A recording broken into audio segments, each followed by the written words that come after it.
Let's go from current slide. All right. First, the announcement is in here somewhere. I think I know where it is. Yeah. Mr. Gerasi on the Birmingham campus is still recruiting for and trying to coach the math team. By the way, their name are the prime examples, prime for prime numbers. Okay. So they are meeting, I think, every noon every Friday at noon in C100. C100. And then I believe every Monday afternoon at 3 in C100. And that's where they will be doing the practicing. If y'all want to have practices out here, anytime during the office hours, I'll be glad to have them. Just let me know when it would work for you. It's a lot of fun, and I think you benefit pretty greatly from it, because it's gets your skills up in math. All right. I saw most of you, I think all three of you last week, but let me fill you in on what I found out. Daniel asked about it. I had another treatment on Friday. They had said I needed blood work just so they could see how if the first treatment had been effective or not. But they said it doesn't matter, go on and have the treatment because you're going to have it. It doesn't matter what the blood work comes out, you're still going to have the second treatment. So I did. I was in the process of doing. When the results finally came back, my white cell counts before that Thursday treatment that I had, that day when I went in, the counts were 128,600. Supposed to be normal range 7 to 11,000. They were 128.6 thousand. Okay, way up. Okay, the previous treatments had not kept them down too well. And the previous treatment and the fact, the leukemia itself, suppressed the red blood cells and the hemoglobin and hematocrit. So those were already a little low, but not too bad, but they were low. Well, when I found the results back Friday while I was undergoing the treatment, the white blood cell counts were 1.1 thousand. So it dropped from 128 to 1,000, and that's below the range. It's supposed to be 7,000 to 11,000. So I probably, in my mind, shouldn't have gotten the treatment on Friday. But it went really well, to answer your question. But now that I've had that one.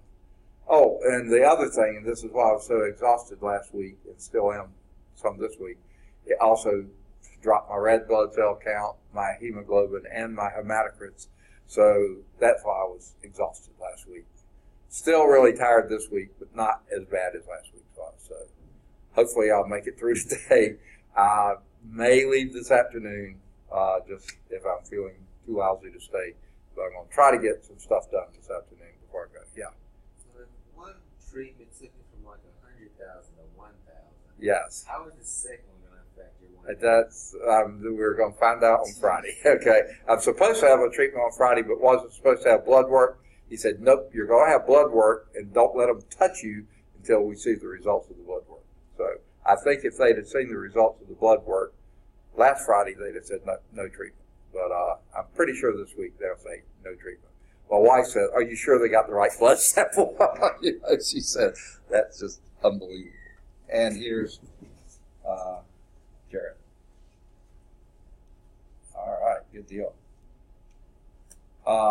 Was just explaining, you can hear it all on Screencast-O-Matic or YouTube later.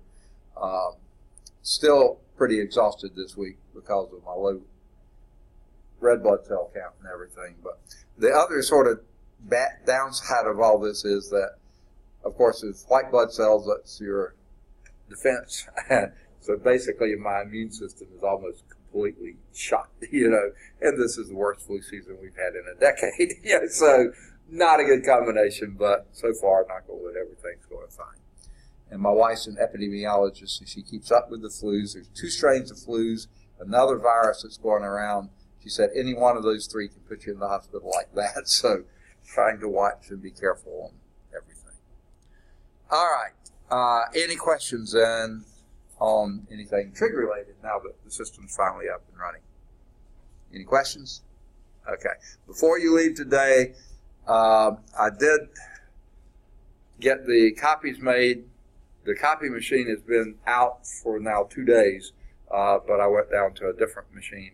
It doesn't have stapling capability, so they're not stapled, but I'll give you your test before you leave today. So don't leave without it. All right. Now we're in section 4.5. I did assign to you, I think all of you were here last time, that you needed to catch up some sections that we weren't going to be able to catch up from previous term when I taught this. So I think those are all pretty well described.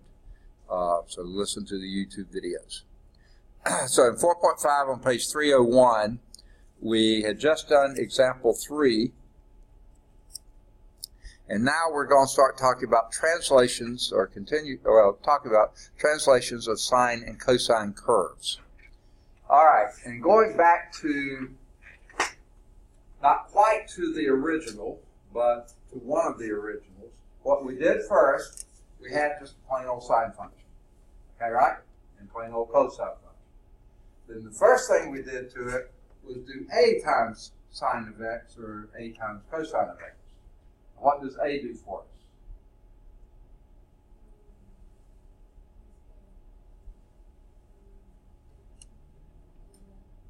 Amplitude. Turn up the knob, okay? Stretches or shrinks, vertical, okay? So that's what the a does for you. It's a vertical stretch or a shrink. If a is greater than 1, you're going up, stretching it this way, because usually just sine and cosine is plus or minus 1, right? Put an a in front, it goes plus or minus a. Okay. If a is a small number, then it's plus or minus a there too, between those two. If a happens to be a negative number, it flips it across and then does the same shrinking and stretching, whatever. Well, then we did a sine bx, forgetting about c. Okay, well, what did that do for us? What does b affect? The period, exactly. That then is, if b is and remember, anything you're doing to the x's does opposite of what you said. A large b is going to be a horizontal shrink. A small b is going to be a horizontal stretch. The b's go backwards. Now we're introducing the c. Now, this is a math book, and they approach it, I guess, sort of mathematically. But I don't like to express it this way, because my background is physics, also math, but and in physics, here's what we usually do. Let me get my pen set up. Okay. I would say y is equal to a times the sine of b times x minus c. I would write it that way, okay? Or y is equal to a times the cosine of b times x minus c. And that really makes more sense, I think, mathematically too, because what you're doing is a horizontal shift on the c and your period. Okay. So what they do, their c is similar to that c, except that c is this c over b. Okay. It creates a horizontal translation or a shift of the basic sine and cosine curves. And they're absolutely correct, it does. But later you'll see that shift is b over c, or c over b. Yeah. And whereas if you wrote it this way, it would just be c. And it wouldn't have that division in it.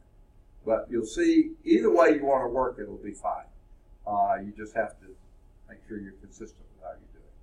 So, comparing this, y is equal to a sine bx, that's just going to be amplitude, period, okay? A sine bx minus c, you'll find that the graph of this one completes one cycle from b minus c, 0 to 2 pi. Well, if you then solve for x here, that would be adding c to both sides and that would be x is equal to c over b. Here you add c to both sides, and you have x in is equal to 2 pi plus c, or c plus 2 pi over b. So in both cases, you have the over b there. If you had done it the other way, like I like to do it, and just done the c, your phase shift is c. Okay? That's just all it is. It's not c over b. It's c. So whichever way you set it up, be sure you continue with that process. Those are just numbers. You can divide them or not divide them, whichever you prefer. Okay, so this is what I just said. This goes from c over b, the left endpoint, to c over b plus 2 pi over b. Well, we know what 2 pi over b is. What's that? What did you say b influence? The period. So this is your period. So you're doing some new beginning point here. And if we were doing it my way, that would just be a c, okay, to c plus your one period over. Okay? Yeah, and that's what your things would be. This implies that the period of any function written in this form is the period is 2 pi over b, which is exactly what we had before. Okay? And the graph is shifted by amount c over b. Whereas if we did it the way I suggest you do it, it would just be shifted by amount c. Okay? The number c over b is called the phase shift. And in physics, it's usually given the symbol, I think usually a phi, which is a Greek lowercase letter, kind of like, I don't know if it has a direct equivalent in the English alphabet, but it's a common expression for a phase shift, would be that number c over b, and that's why I just like to call it c. Okay, so let's go back in. Sorry, my throat is sore and my head hurts like crazy, so if I have some breakups here, actually the head's not hurting as bad as it has been. I have to keep it very steady. I can't shake it very much. The graphs of y is equal to a sine bx minus c, or a cosine bx minus c, of the following characteristics. The amplitude, just like before, absolute value of the a. The period is 2 pi over b, just like before. And now the phase shift is, they're calling it c over b. If you factor out the b here and just leave the c in here with the x, it would just be c. So whichever way you write it, that's your phase shift. So example 4, they left off completely. So let's do example 4 before we do example 5. Okay, sorry. Example 4 is y is equal to 1/2 the sine of x minus pi thirds. Okay? And actually what it says here is analyze the graph, which basically is also saying graph it. Okay? Sort of hard to analyze it without graphing it, but you can do a lot just looking at it. What can you tell me about that function, or the graph of that function?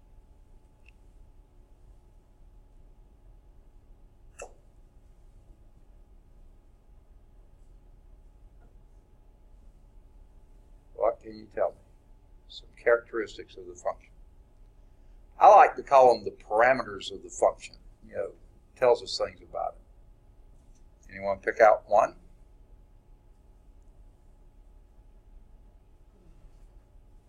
Pretty exciting stuff, huh? How about here? What does this tell us?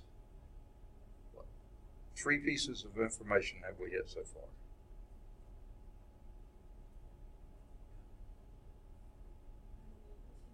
Amplitude, period, and phase shift. Okay? So let's look at this, and in terms of those terms, what would be any one of those? The amplitude is what? Okay. First, let's just get the parameters. A is equal to 1/2, and that implies what? The amplitude is 1/2. It's the absolute value of A. Okay? Next. Second. Okay, what about the period? Okay, the B is 1. Okay? B is 1, which implies what about the period? What is it? Yeah, 2 pi over B. 2 pi over B, which would just be 2 pi. So that's just a regular sine function. Period of 2 pi. Okay? And thirdly, phase shift. And what's your phase shift here? What's it related to? That's your C. And the phase shift is, now, here's the thing to remember. Anything that's doing with the X, if you remember from your Math 112, it's always sort of backwards. So what would be the phase shift here? Pi thirds, okay? Not negative, but positive. It's always the opposite sign. Pi thirds. Okay. Well, C is pi thirds, and that implies the phase shift is pi thirds. Okay? Period. This is period. Should have written this. Okay, period is that, which is that, and amplitude is that. Okay. A, B, and C, figure out what they are, and then see what that tells you in terms of amplitude, period, and phase shift. Okay. Now, what was one of the things we did with the phase shift? I'm not phase shift. Goodness, I shook my head. Oh, hurt. Okay. With the period. Once you discover a period, what do you do with it? Yes, exactly. And that will give you your quarter periods. And what is that divided by 4?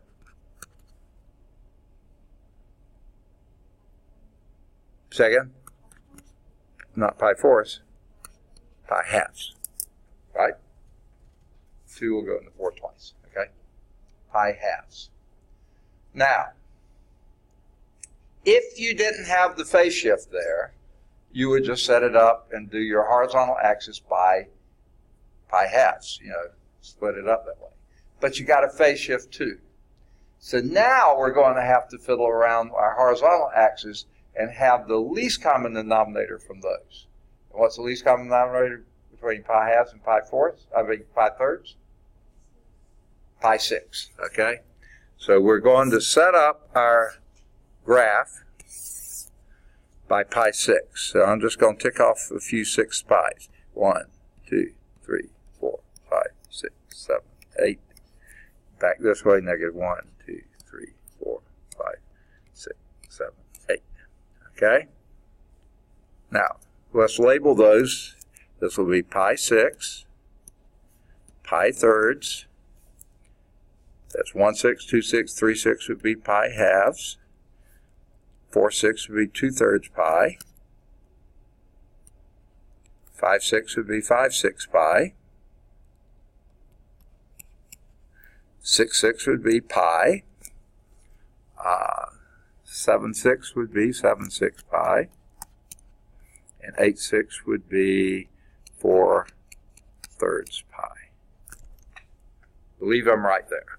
Going this way, minus pi 6, minus pi thirds, minus pi halves, minus 2 thirds pi,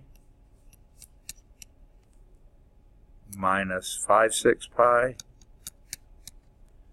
minus pi, minus 7 6 pi, 7 6 pi, I can't write, and minus 4 thirds pi.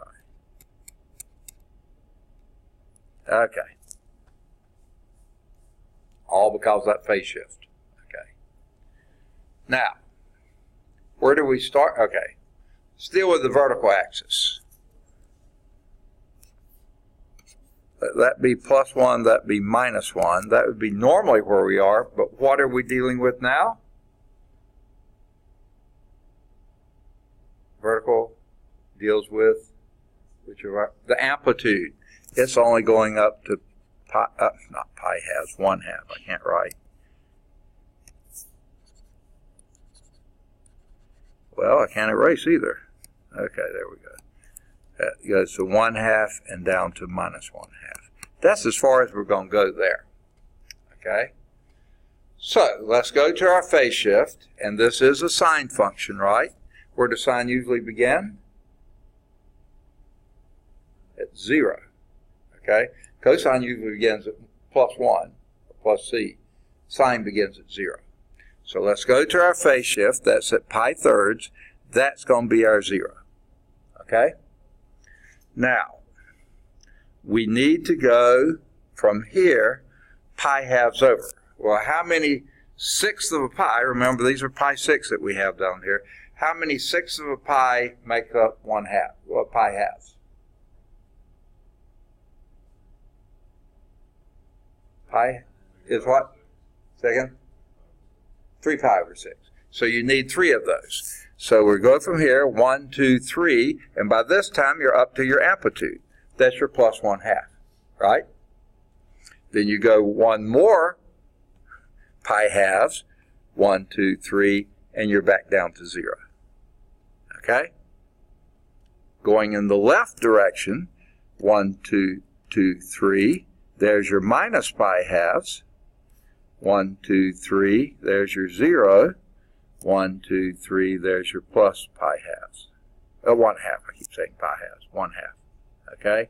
And then you get there. So here is how the graph of this one looks. Oops, I missed it somewhere there. Yeah, that's a minimum, maximum intercept. There is pretty ugly, but that's supposed to be going from -1/2 to +1. See how that works? Okay. First, deal with your parameters, your A, B, and your C. Later, we'll do D. And then, identify what they tell you. Absolute value of A is your amplitude. 2 pi over B is your period. And if you write it correctly, that C value, I like to call that's your phase shift. This one was easy because your B was 1. You didn't have to worry with that. So now, to graph it, you've got to both identify your phase shift and your quarter period.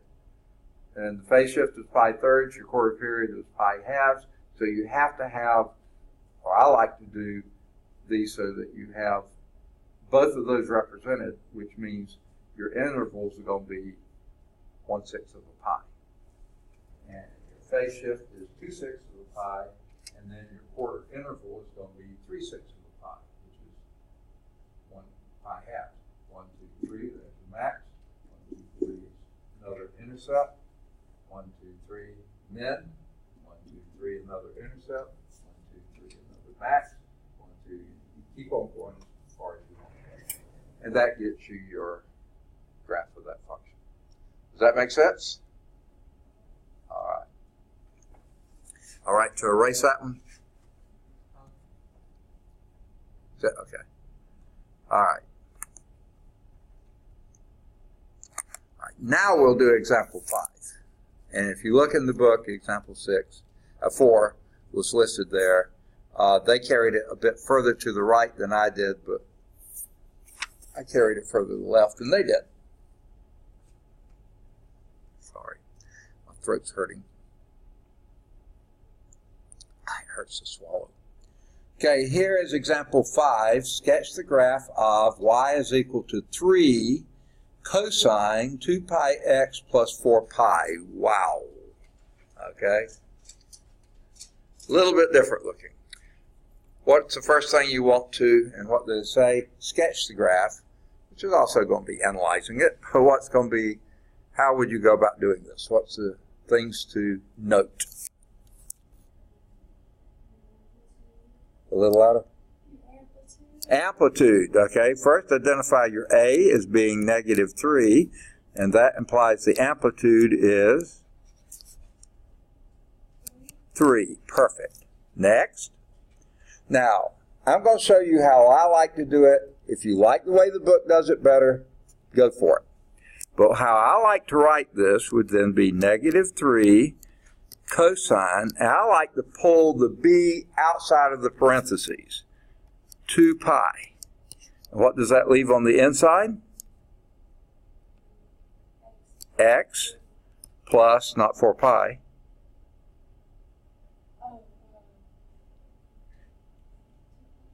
not 2 pi.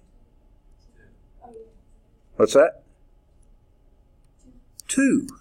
Okay. A little bit different here, okay. All right.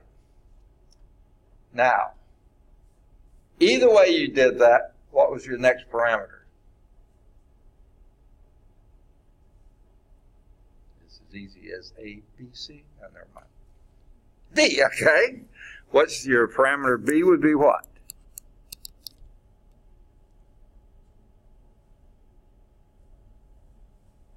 The coefficient of x, 2 pi. Whichever way you do it, it's the same. It's 2 pi. So b is equal to 2 pi. What does that relate to? The period. And what would the period be then? Yes, 2 pi over b, which is 2 pi. For some reason my pen didn't write, which would simply be 1. All right, sort of different here. And then, if you did it their way, you have to do 4 pi over 2 pi. If you do it my way, it's just simply, what's the third parameter? C is equal to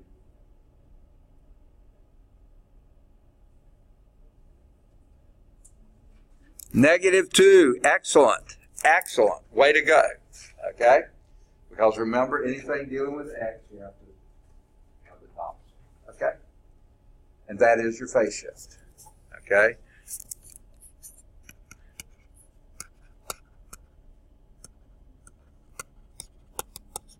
Which is your horizontal shift. Okay?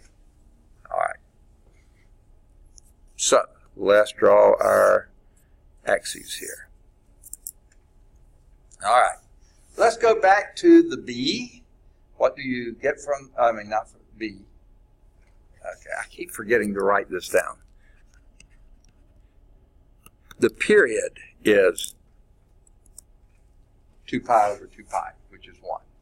What do we do with the period? Divide by how much? 4. So that's going to be, our quarter period is going to be 1/4. Because the period is 1, quarter period is going to be 1/4. So guess what? This time our axis doesn't have any pi's in it at all. Okay?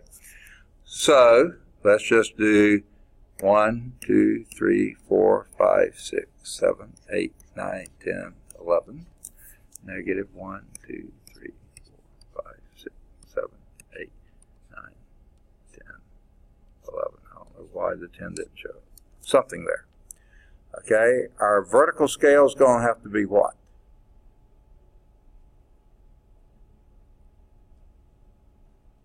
Say again, I think you said it. 3, exactly. 1, 2, 3, and negative 1, 2, 3. We'll come back and worry about that later. But so this is going to be 1/4, 1/2. Why is the pen so slow?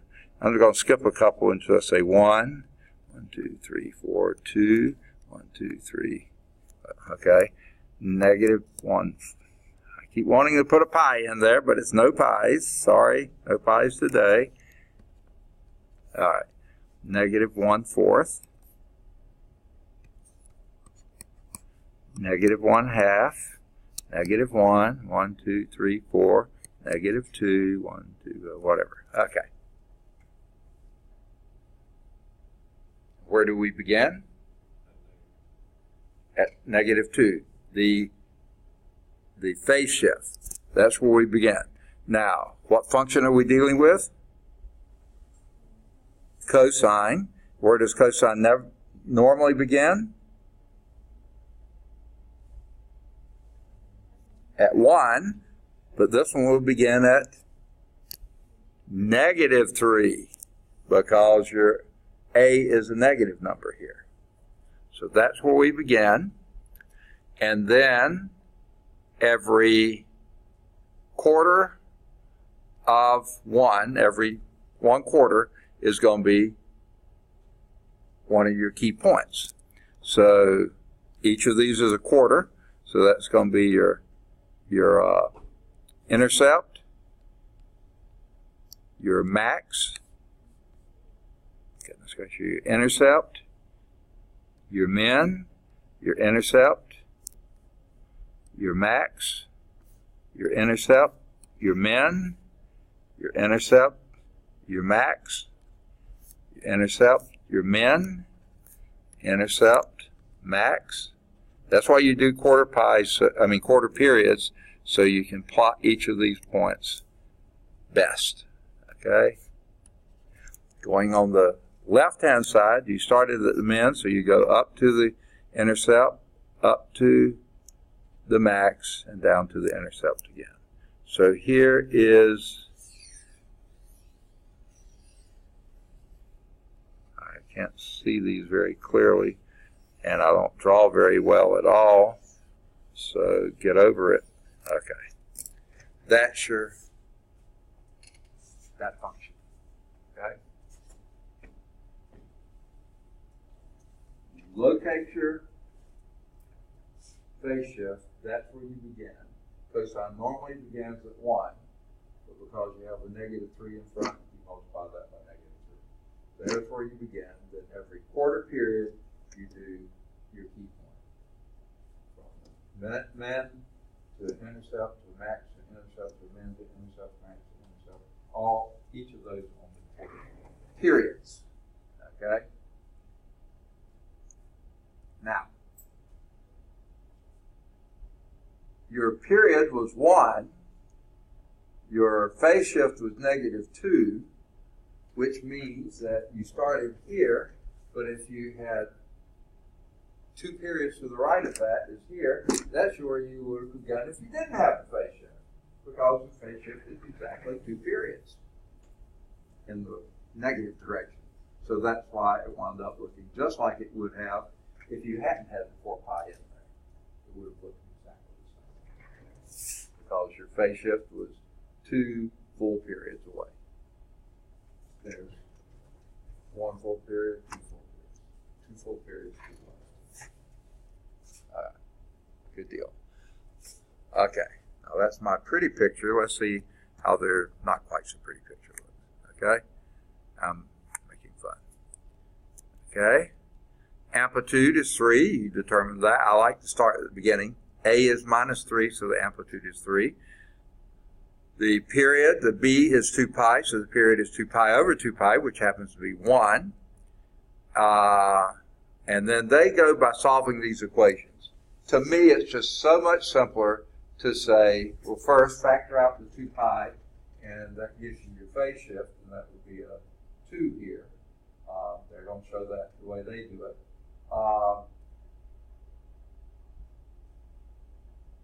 And then divide the B here by 2 pi. In other words, solving for x, that gives you your period. So that was just going to be 2. Okay, now I'm sorry. 1. Phase shift is -2. Okay, but here's how they do it. They divide, they solve that equation, make it first 0, what's inside the parentheses equals 0, then make it 2 pi, and that will give you x equal -2. And when they go equal 2 pi, that gives you x equal -1. So that goes 1 period from where you began here to there, and that's exactly what we saw. Just shifted 2 over, 1 period gives you -1. You see that the interval -2 to -1 corresponds to 1 cycle of the graph. If you just do the points, you get there without having to go through all this manipulation. Okay. All right. Dividing that interval into 4 equal parts, that'll be quarters. Okay. You'll start at -2. That's when we started 2, but that's your phase shift. And that starts at the A value, because it was a cosine function. So that's -3. And then 1/4 over from that is -7/4. Okay. And that gets you up to your intercept. Another quarter over, that's -3/2. That gets you to your max, which is 3. Another quarter period over, which is another 1/4. So that would be -5/4. Gets you back down to an intercept, and then subtract 1 more fourth from that, add 1 more fourth to that, and you're to -1. And now you're back to your original point on the y-axis. Y value. That's your -3. So that's the 1 complete period. You didn't have to draw it there, but you could have. That's the 1. And that's where we started to. We came over to the phase shift, made our minimum there, and then every quarter we went up and down and up and down and up and down until we got here. This is the first period, that was the second, because there are 2 periods to the left of the first one. And then you just keep repeating and repeating. Does that make sense? All right, good deal. Now, the final type of translation of your sine and your cosine curves, this is in the middle of page 302, just below middle, I guess. By the way, there's a checkpoint like the last example. The final type of transformation is the vertical translation caused by the value d. You're adding to your y value here, either d plus if it's there, minus if it's negative, and either to sine or cosine. Okay? That shift is d units up for d is greater than 0, d units down for d less than 0. In other words, the graph oscillates about the horizontal line, y is equal to d. Now again, thinking of this from a physics perspective, that would be your equilibrium point. Whereas we have always had the x being the axis here, and everything's going up and down from there. What adding a d does is shift this up here, and then your trig function goes up and down from there, or down here if it's negative, and it goes up and down from there. So that moves the equilibrium point up or down the units, okay, above or below the x-axis. All right. They skipped example 6. So let's do example 6 here. Sketch the graph of, goodness gracious, my throat hurts. Y is equal to 2 plus 3 cosine 2x. Okay?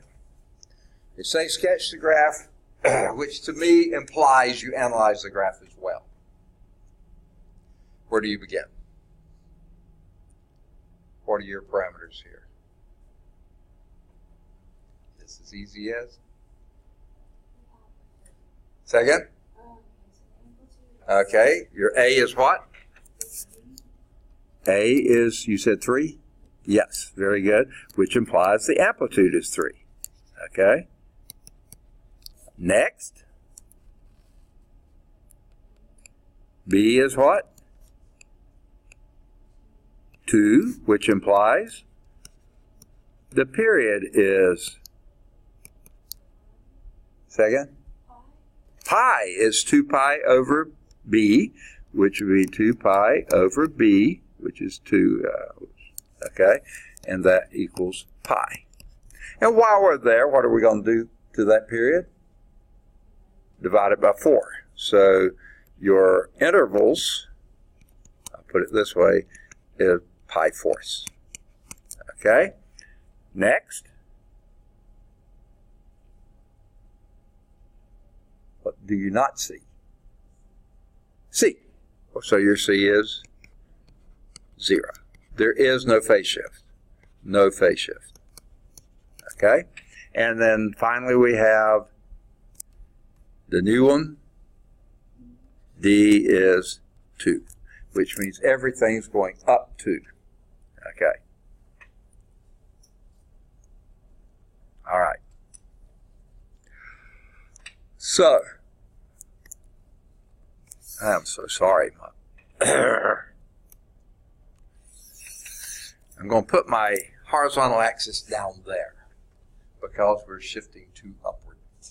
Okay? So, whereas before we started with the phase shift, now that we've got the D here, let's actually start with the D. Now, what you have to think about, the D is going to be, in this case, elevating your equilibrium position by 2. Then the amplitude goes up or down from that one by 3. So what's going to be your max here? 5. And your min's going to be? -1. You got it. Okay, so we'll need a -1 down here. 0, 1, 2, 3, 4, 5. Now I want to go on and put in my equilibrium position here. You don't have to do this, but to me that makes the most sense. There's your equilibrium position. 2 up. D is positive 2, so 2 up from your horizontal axis.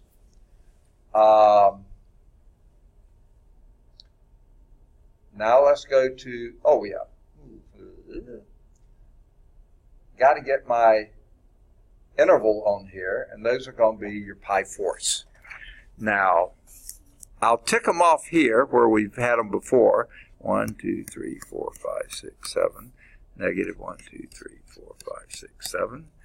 So this will be pi fourths, pi halves, pi, and on, minus pi fourths, minus pi halves, minus pi, and on, that way.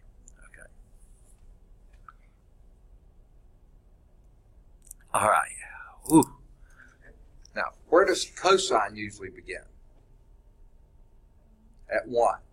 Except we now have an amplitude of 3, but we also have the phase shift of 2, not phase shift, vertical shift of 2, so it's going to start at 5. Okay, so there's your equilibrium position, go up your amplitude from there, that's where it begins at 5. So I'm going to put 1, 2, 3, 4, and 5, and that's -1. Okay, and then go 1 to the right, 1 interval to the right, that'll be pi fourths. And where is it now? Equilibrium position, your 2. And then 1 from there, 1 interval from there, and you're at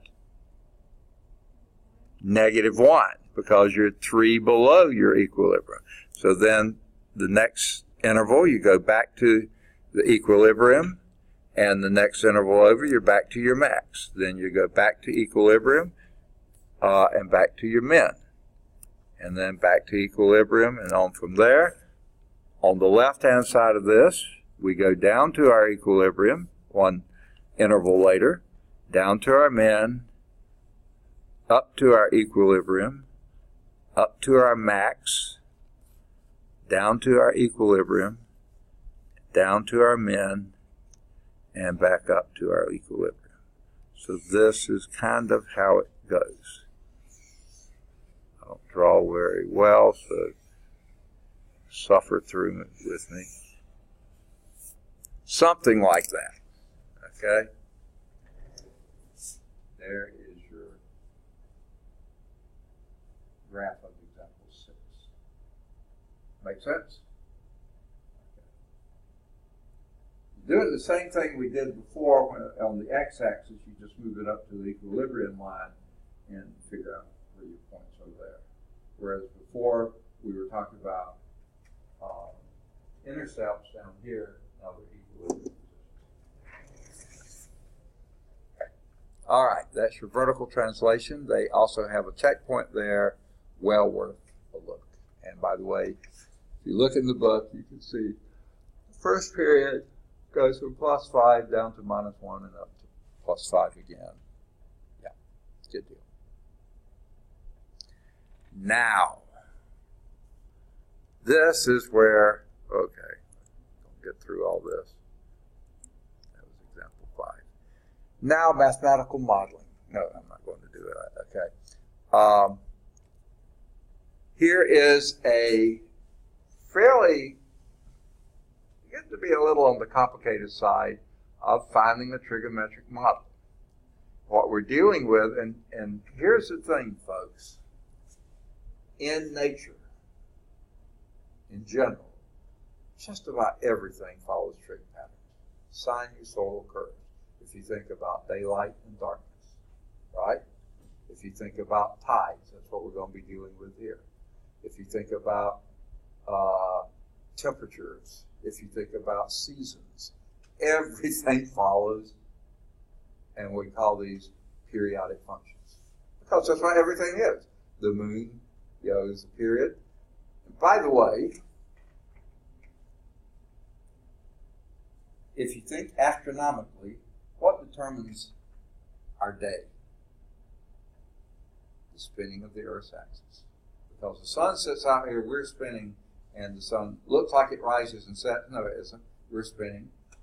That determines our period there is 24 hours, okay? And you have light and darkness and stuff like this. What determines our month, approximately? Spell it. M-O-N. What word do you almost see in there? Moon! And that's exactly what? Your months are approximately one phase of the moon. One period of the moon, okay? Not exactly, because it doesn't fit out that way. And our year? One time around the sun. And that gives us our 4 seasons, which are our quarter period, right? So just about everything is sinusoidal. So many things are. Perhaps not my voice, because I'm not very harmonic. But if you hear good sounding sounds, that's because it's periodic functions. Your waves are superimposed on themselves, symphonies, the whole thing. Colors, the wavelengths of different colors and which ones go together. Just about everything is related to math. You didn't expect the math teacher to say that, did you? Okay. So here we have an observation in nature. The table shows the depths in feet of the water at the end of a dock at various times during the morning. Okay? Where t equals 0 corresponds to midnight. So when they say morning, they mean early morning. So this would be midnight. And this will be 2 hours later, 4 hours later, 6 hours later, 8 hours later, 12 hours later, and it'll be at the end of that morning. Okay? Beginning of the morning to the end of the morning. Okay? And these are the depths of the water at the end of the dock at those various times in the morning. Okay? Now, in feet. Okay? So at midnight, it's 3.4 feet of water at the end of the dock. 2 o'clock, it went up to 8.7. 4 o'clock, it went up to 11.3. At 6 o'clock, it had dropped to 9.1, then 3.8, then 0.1 at 10 o'clock, and started to rise again at 1.2 feet at 12 noon. All right. So there are the data. Okay? Now, use a trigonometric function to model those data. By the way, data are plural. A datum is a single piece of information, like 8.7, that would be one data point, one datum. All this together is data. Greek, the plural is with a, is singular, a is, so data always requires a plural verb, okay? So most people don't do that. Yeah, well, most people don't. On the news, in the newspaper, most of the time they treat it as if that's a singular word. It's not, it's plural. So you'll use a trigonometric function to model the data, okay? So that's the first thing we're going to do. Now,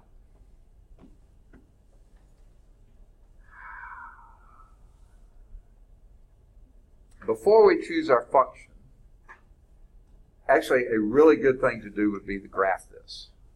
I really don't particularly feel like graphing it now, but if you want to, you certainly can.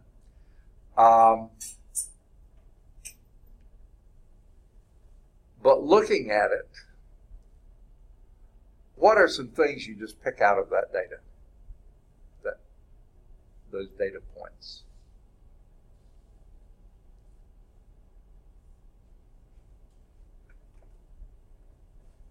What strikes you?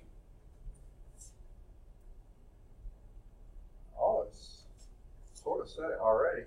It's starting, increasing, increasing, and starts decreasing, decreasing, and then starts increasing again, right?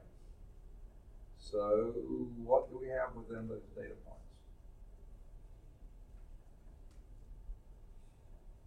A maximum and a minimum. Okay? Now, thinking back to our trigonometric models,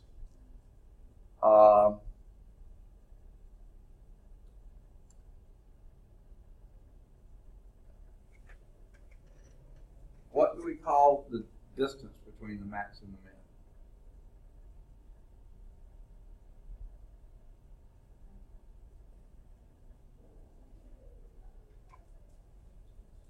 What does it relate to? The amplitude. In fact, it's twice the amplitude, because the amplitude is from equilibrium up or equilibrium down, right? So it's twice the amplitude. So we already know what our A is, don't we? Okay? Because the difference between max and min, this will be 11.3 minus 0.1. That would be what? 11.2, and half of that would be 5.6 feet. That is our amplitude. Does that make sense? Now, if that's the max and that's the min, time-wise, what's in between that? Your equilibrium position. Your midpoint. Okay? So in between that would be between 4 and 10. That's 6 hours there. So 3 hours prior to this would be at 1 o'clock, and that would be your equilibrium position. Which of your trig functions start closest to the equilibrium position? Sine. So let's model this with the sine function. You'll see the book is going to do a cosine, but I like to think of it in terms of sine because it seems like closer. So our model is going to be y is equal to, I like to write it this way, a sine b times x minus c plus d. I like to write it that way. The book doesn't like to, but we've got it. We've already determined what the A is, 5.6 feet. Right? Okay. And it's starting going up, so it's going in the right direction, not a negative A. So, yeah. We already got that. Okay. What else?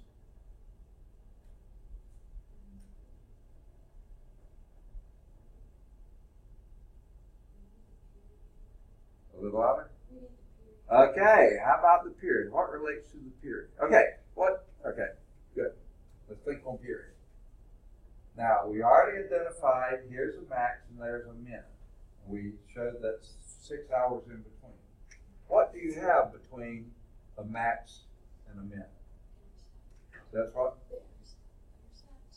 Okay, yeah, there's an intercept in between there, but I thought you were thinking in terms of period. Between max and a min, that's half of a period. Exactly. Because you have to go back to that max to get a full period, right? So we know the half a period is 4 hours, and the period is related to the amplitude is related to the y, the period is related to the x. Okay? So that's going to be half a period is what do we say, 6 hours?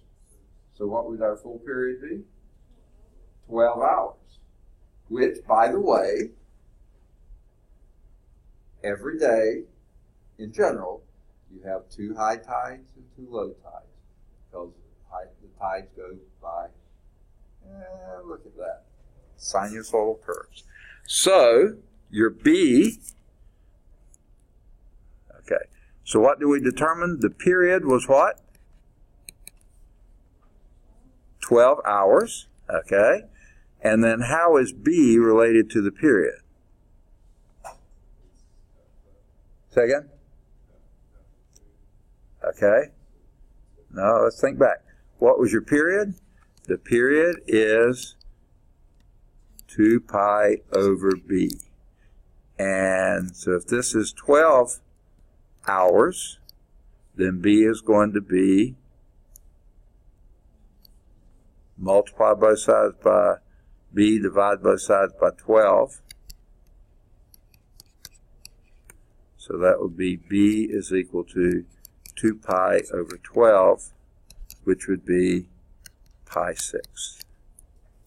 So there is your B, pi 6. You got that from your period being 12 hours, because half a period was 6 hours. Okay? So your B is pi 6. All right. Now, what does that C relate to?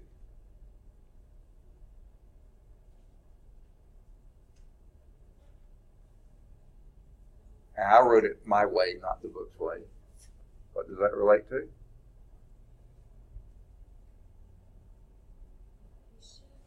Phase shift, exactly.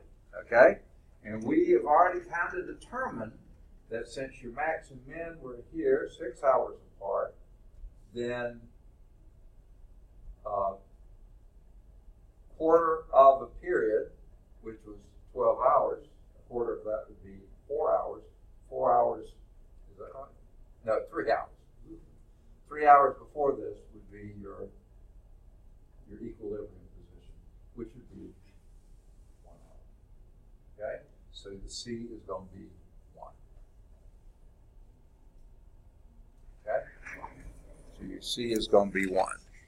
And it's 1 to the right, so actually, yeah, it'll be 1. So C is equal to 1. All right, we've got A, we've got B, we've got C. What are we missing? D. And what is your D going to be?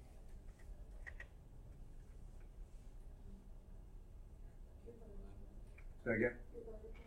Yeah, your vertical shift, exactly. And that would be where your equilibrium position would be. So that's a vertical type thing.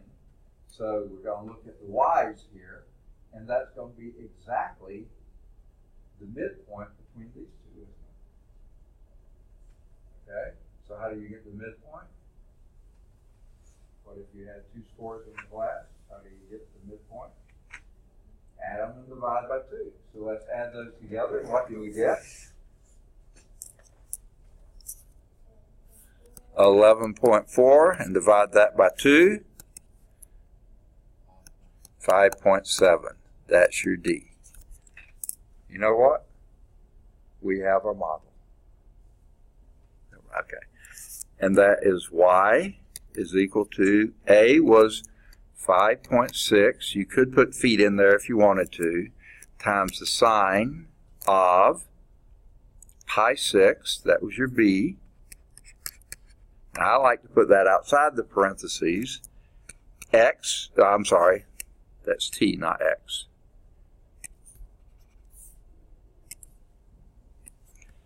T minus 1, because that is your C, your phase shift, plus D. And your D was, we just did it, 5.7. Whoa-ho. We got it, don't we? Okay? There's our mathematical model. Working with the data, kind of backwards, to come up with what your A relates to amplitude, that's a y value. B relates to x, that's relates to the period, so you have to figure out the period, use your formula for that to get what B would be. And then the C would be phase shift, that's your horizontal shift, so again that relates to the time. And then your D was your vertical shift, and that relates to the equilibrium position, which is the average between your max and your min. All right. Now, their answer isn't going to quite look like this for two reasons. Number one, they don't use pi 6, they use pi divided by 6, whatever it turns out to be.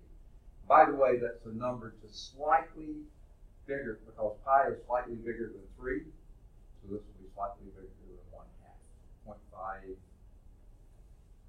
0.5253, something like that, okay? And they're going to use cosine, and the cosine would then be a shift. That would be your 4 hours there, but it's shifted on the other side, so I think it's going to be a t plus 3, I believe it is. Yeah, I believe that's like t plus 3. But you'll see the rest of it pans out pretty well. So let's see how they do. They drew the graph. Good for them. That's a nice thing to do. And you see that does follow pretty closely a sine curve. Not exactly, but pretty close. It actually should have its peak a little bit. I think it should be coming down here. Yeah, so it should be a little bit over here. But we're just going to leave it like that, okay? And it's not exact, but it's pretty close, okay? Now, you can use either a sine or a cosine model. We use a sine, they're going to use cosine, same on them, okay? And their model looks just like ours, except they're using cosine. Y is equal to A cosine BT, they write it strangely, BT minus C plus D. Our A's are the same. Our B's are going to be the same. Our C's will differ from theirs slightly because they're multiple, you know, and their D then will be the same. Okay? So C won't quite be the same. I mean, that gets adjusted. Okay? So the difference between the max and the min values is twice the amplitude, exactly like y'all picked up on. So your amplitude is 1/2 the difference there, and that's 13.1 minus 0.1, and that's 5.6. Yay, we got it. Okay, that was your amplitude.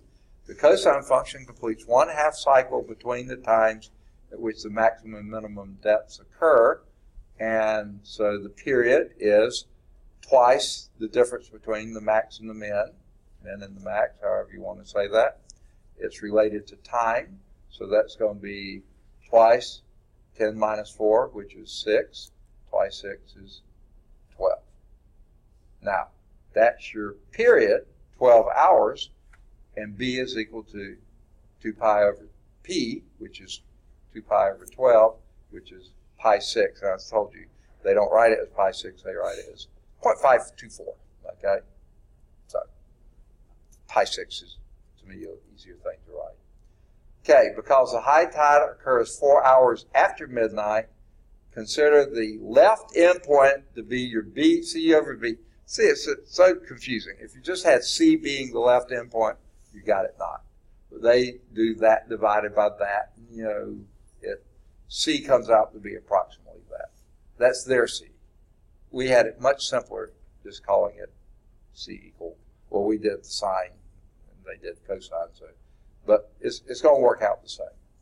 Moreover, because the average depth is 5.7 between max and min, that is your equilibrium position. D is equal to 5.7.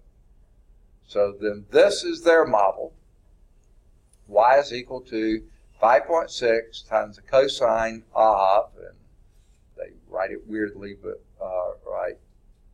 I would have written that as pi 6 times t minus,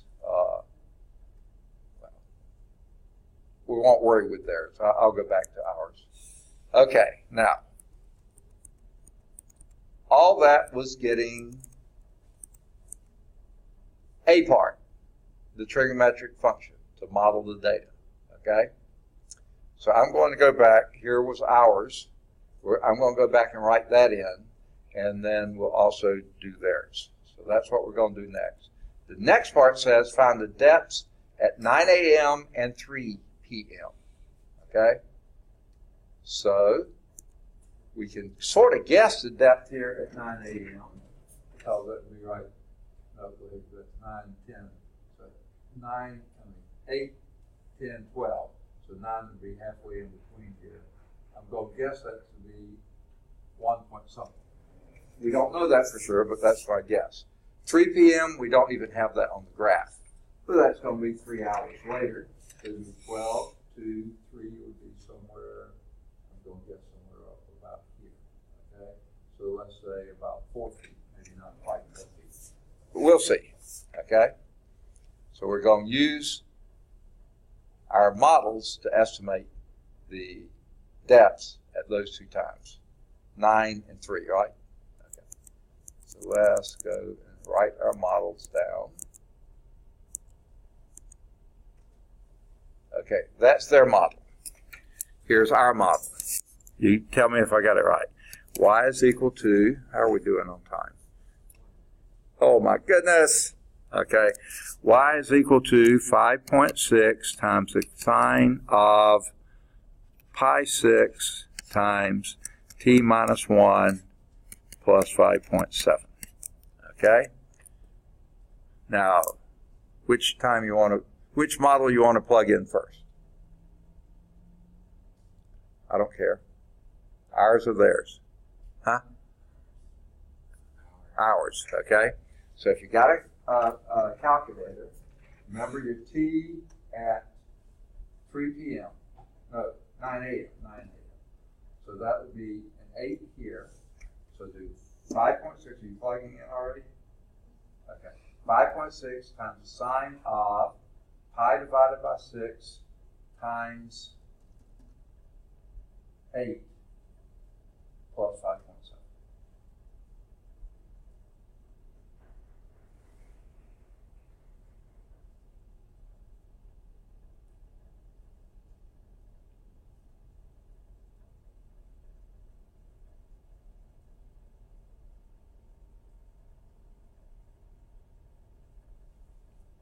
Number yet?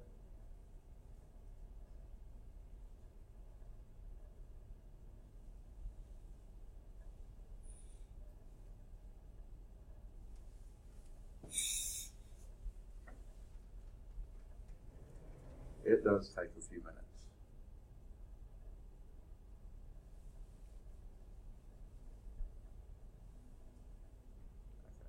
Well, I know we're out of time, so you can figure these out at home, plug them in. You're going to get a little bit of difference, and here's why. This is rounded in 3 places here. If you put that in a calculator, you get a lot more precision. Okay? But by and large, you're going to get the same answer. Then you plug in the next one, what was it, 3 p.m.? Then you put t equals 15 hours later. So that will be a 14 here, pi 6 times 14. Okay. Let's see what they got. They plugged in the 9, and they got 0.84 feet. And what did we guess? A little bit less than 1, wasn't it? Okay. And then, whoops, they did the 15 in there, and they got something about 10 and a half. Did we get that? No, I don't think we did. I may have. Yeah, I'm sorry. I think I looked at the graph wrong. 12 to, yeah, that's not bad. I think I was looking at the next one. Yeah, it should be up here, close to 10. I think I did a little bit less than 10. They're saying a little bit greater than 10. Okay. well, what we'll do next time, we'll plug in those numbers, okay? We see what theirs are. Then we need to do the C part. We haven't done that. So, what we'll do is plug in the B part next time, and then we'll do the C part. We'll just have to go back and recreate what we got. So bring that with you. Homework exercises here, any of the odds 5 through 11, they all are at calcchat.com, 7's at CalcView. Any of the odds 13 through 23, they're all at CalcChat. Any of the odds 25 to 29, they're all at CalcChat, 27's at CalcView. Any of the odds 31 to 51, they're all at CalcChat, 49's at CalcView. Any of the odds 53 to 57, all at CalcChat, 55's at CalcView. Any of the odds 59 to 63, they're all at CalcChat.